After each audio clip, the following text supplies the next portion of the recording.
Bonjour à tous, aujourd'hui je vais vous expliquer la mise en service de ma remorque tournebroche. Alors voici notre porcelet. Voilà, le porcelet, pour moi un porcelet c'est à peu près dans les pas plus de 28 kg. Après c'est plus du porcelet, c'est plus du cochon et le goût c'est pas pareil et surtout le prix n'est pas pareil. Mais voilà, c'est bien du cochon de lait ça. En dessous là il doit faire à peu près 25 kg. Voilà. Alors pour gagner du temps je voulais embrocher. Après pour gagner du temps hop, et de la cuisson j'ai ouvert les épaules. Et après, je les ai mises sur la broche comme ça. Alors, on fait passer hop, de l'arrière jusqu'à la bouche. On met une broche. On attache les pattes pour pas qu'ils se baladent. On ouvre bien les épaules. Derrière, j'ai enlevé les pattes pour pas que ça touche la grille de cuisson. Et on a un peu ouvert pour que ça pénètre mieux la chaleur. Voilà. Après, oui, il faut faire attention, c'est que là, ça a du mal à cuire. Et au côté du cou, que ça va être un peu plus dur. Alors, on va faire des entailles comme ça. Hop.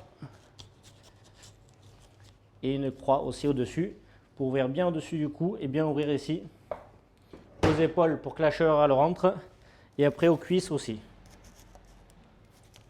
Hop, intérieur, extérieur pour bien que la chaleur pénètre à l'intérieur pour que ça aide la cuisson. Hop. Alors pour un porcelet à peu près de 25 kg, il faut à peu près 4 voire 5 heures de cuisson minimum. Voilà. Plus longtemps ça cuit, mieux c'est. Alors la provenance des cochons vient de l'Ardèche, soit de Gluras ou soit à Mirabel de chez Borel. Allez, on va passer la mise en service sur la remorque. Alors deuxième partie, la remorque. Comment l'allumer?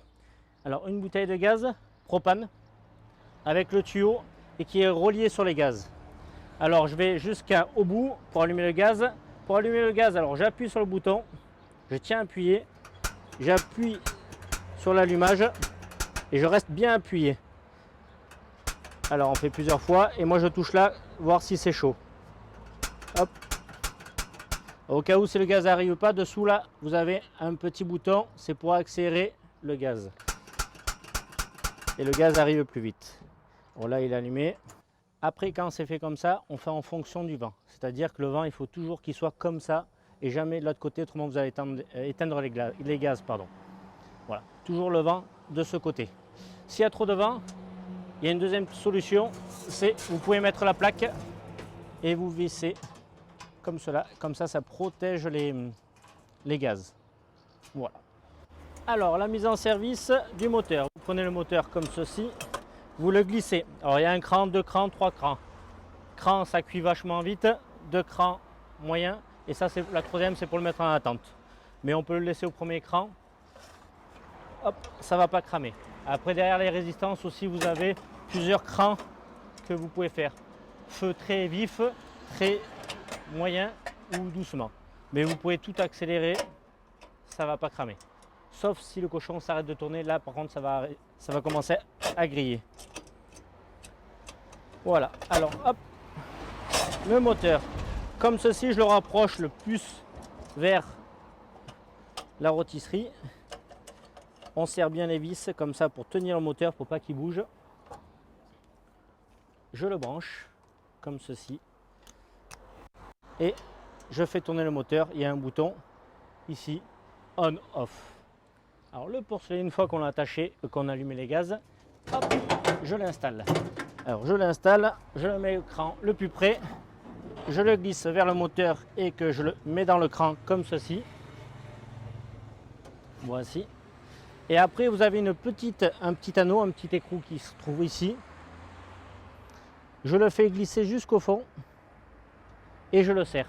C'est pour éviter que le moteur, que ça se décroche du moteur. En mettant bien l'anneau là, bien serré, ça, la tige ne tombe pas. Voilà. Et après, vous avez une cale roue qui se trouve devant. Vous la calez bien de là pour pas que la remorque roule. Et après, vous avez aussi pour caler la remorque qui est derrière, la tige. Et la roue du jockey. Une fois que tout est mise en place, qu'il n'y a rien qui touche, après, on peut faire une marinade. Alors moi, c'est une marinade d'huile d'olive, herbe de Provence. Après, vous pouvez mettre du piment, vous pouvez faire ce que vous voulez. Voilà. Et après, je le badigeonne de partout pour bien, que ça pénètre la chaleur. et de 2 pour donner du goût. Voilà. Et ça tombe dans les plats qui sont dessous. Et après, vous répétez à peu près ça toutes les heures, voire plus.